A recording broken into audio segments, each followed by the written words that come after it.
এখানে একটি ডকুমেন্টারি ছবিতে 40 লক্ষ মায়েদের কথা বলা হয়েছে, যাদের হস্ত পরিচালনায় এদেশের আরএমজি শিল্প পরিচালিত হয়ে থাকে।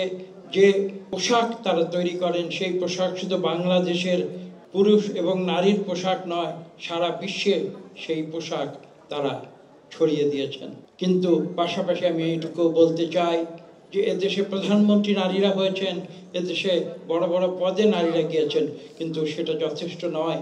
আমি কিন্তু আজকে আপনাদের স্পষ্ট ভাষায় এটা বলবো, বাংলাদেশের জীবনের প্রতিটি ক্ষেত্রে কিন্তু আমরা নারীকে দেখতে চাই। জাতীয় সংসদে আমরা নারীদের দেখতে চাই।